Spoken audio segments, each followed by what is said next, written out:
আজকের দিনটা আমার জীবনের বিশেষ একটি দিন, কারণ আজকের দিনে আমার জীবনে এসেছিলে তুমি, দিয়েছিলে আমাকে বিশেষ একটা পরিচয়, আমাকে মা বলে ডেকেছিলে তুমি।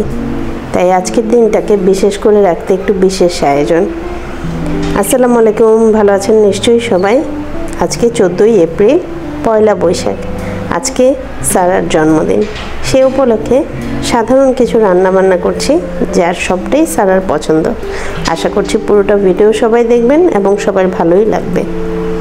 আমি এখানে প্রথমে নিয়ে নিয়েছি কিছুটা চিনি গুঁড়ো পোলার চাল, যেটা দিয়ে আমি তৈরি করব ফিরনি, যেটা সারার খুবই পছন্দ। আমি এখানে চালটা ভিজিয়ে রাখলাম। ভিজিয়ে রেখে এখানে একটা গাজর নিয়ে নিয়েছি, যেটাকে আমি একটু গ্রেটার দিয়ে গ্রেট করে নিব এবং এটা আমি ফিরনিতেই ব্যবহার করব। আমি গাজরটা গ্রেটার দিয়ে একটু ভালো করে গ্রেট করে নিলাম।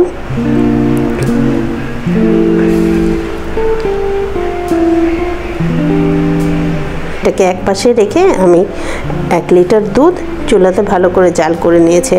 আর ওই যে চালটা ভিজিয়ে রেখেছিলাম সেটা ব্লেন্ডারে একটু আধ ভাঙা করে নিয়েছি। শিলপাটায়ও করা যায়, বাট ব্লেন্ডারে করে নিলাম যাতে একটু তাড়াতাড়ি হয়। তারপর সেই চালটা দিয়ে দিলাম দুধের মধ্যে, দিয়ে বেশ খানিকক্ষণ জাল করতে হবে। আর আমি ফিরনিটা খুব সহজ উপায়ে রান্না করি, যাতে খুব তাড়াতাড়ি তৈরি করা যায়। চালটা যখন সিদ্ধ হয়ে যাবে তখন এর মধ্যে আমি দিয়ে দেবো ওই যে গাজর, যেটা গ্রেট করে রেখেছিলাম সেই গাজরটা দিয়ে আরও কিছুক্ষণ এটাকে জাল করব।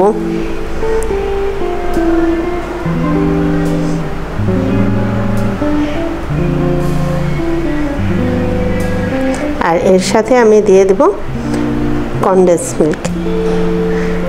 এখানে আমার যেহেতু 1 লিটার দুধ ফিরনি, এই কারণে আমি এখানে একটা কনডেন্স মিল্কের কোটার অর্ধেকটা দিলাম। এটা যে যতখানি মিষ্টি খায় সেই অনুযায়ী দিলেই হবে। আমি শেষে একবার চেক করে নেব। দিয়ে এটাকে আমি আরও কিছুক্ষণ একটু জাল করে নিলাম। আমার ফিরনিটা ঘন হয়ে গেছে, প্রায় রেডি হয়ে গেছে। এর উপর থেকে আমি দিয়ে দিলাম কিছু বাদাম কিশমিশ, যেটা আমি আগে কুচি করে রেখেছিলাম। এখন আমার ফিরনিটা পুরোই রেডি। এখন এটাকে আমি বাটিতে নিয়ে ঠান্ডা করতে রাখবো।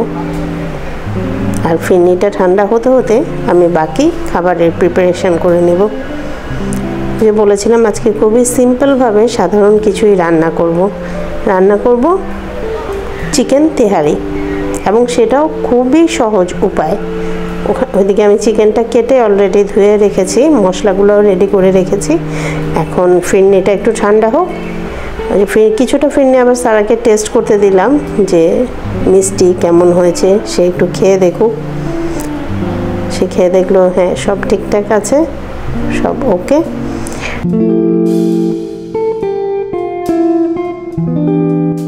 আর এই ফাঁকে আমি ঘরটাও গুছিয়ে নিলাম।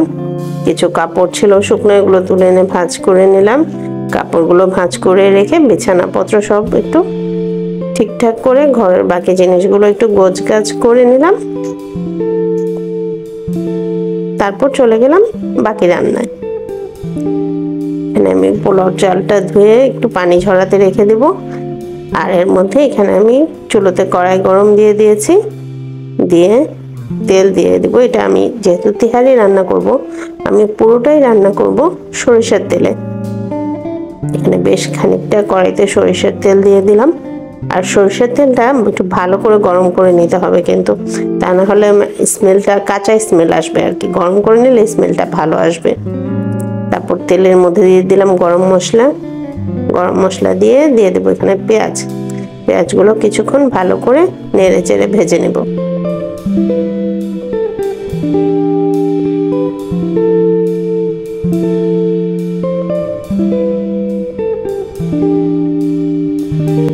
পেঁয়াজ ভাজা হয়ে গেলে আমি এখানে দিয়ে দিব এই পর্যায়ে আদা রসুন বাটা 2 টেবিল চামচ, দিয়ে আদা রসুনটাকেও আবার কিছুক্ষণ তেলের মধ্যে ভালো করে ভেজে নেব।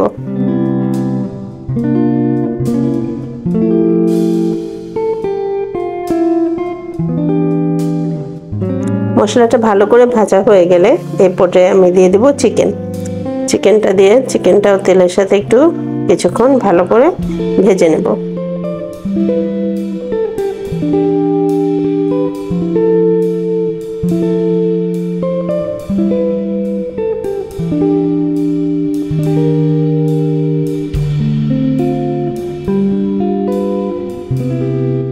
চিকেনটা যখন একদম ভাজা হয়ে যাবে এই পর্যায়ে আমি দিয়ে দেব বেশ কিছুটা টমেটো।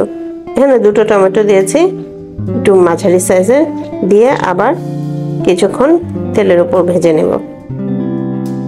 কিছুক্ষণ ভাজা ভাজা হওয়ার পরে আমি এখানে দিয়ে দেব লবণ, দিয়ে দিব 1 টেবিল চামচ গোলমরিচ গুঁড়ো, দিয়ে আবার এটা বেশ খানিকক্ষণ তেলের উপরে ভাজতে হবে। তো ভালো করে ভাজা হয়ে গেলে আমি এখানে দিয়ে দেব 1 কাপ গরম ফুটন্ত পানি মুরগিটা সিদ্ধ হওয়ার জন্য। আর এই পাশে আমি পোলাওটা বসিয়ে দিয়েছি বিরিয়ানির। এখানে দিয়ে দেব কিছুটা সরিষার তেল, দিয়ে গরম মশলা দিয়ে পেঁয়াজ দিব, দিয়ে ভালো করে ভেজে নেব। তারপর পোলাওর চালটা দিয়ে আবার বেশ খানিকক্ষণ ভেজে নেব। ভাজা হয়ে গেলে আমি দিয়ে দেব লবণ আর ফুটন্ত গরম পানি, দিয়ে চালটা সিদ্ধ করে নেব।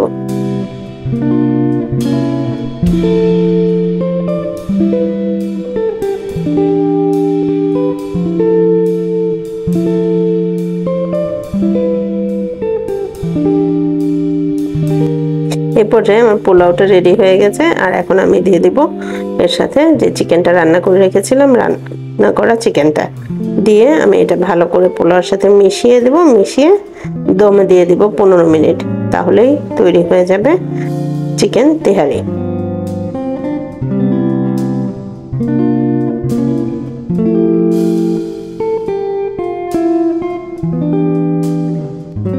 পনেরো মিনিট পরে তৈরি হয়ে গেল আমার চিকেন তেহারি। দেখুন রংটা আমার কাছে ভালোই তো লাগছে, তাই না? চলেন এখন পরিবেশন করে দেই খাবারটা। আর আমার ভিডিওটা যারা এতক্ষণ দেখেছেন তাদেরকে অসংখ্য ধন্যবাদ, এবং যাদের আমার ভিডিওটা ভালো লেগেছে তারা একটা লাইক করবেন অবশ্যই, এবং একটা কমেন্ট দিবেন। আপনাদের কমেন্ট আমার পরবর্তী ভিডিও বানানোর জন্য অনেক বেশি অনুপ্রেরণা দেয়, এবং আশা করছি সব সময় পাশে থাকবেন এভাবে।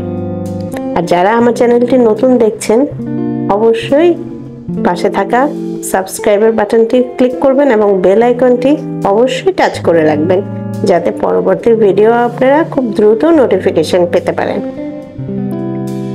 আর আপনারাও চাইলে আমার মতো এভাবে কোনো বিশেষ দিনকে খুব সুন্দরভাবে বিশেষ করে তুলতে পারেন, খুবই সাধারণভাবে। আজকে এ পর্যন্তই। সবাই ভালো থাকবেন, সুস্থ থাকবেন এবং নিরাপদে থাকবেন। আর অবশ্যই আমাদের জন্য দোয়া করবেন। আল্লাহ হাফেজ।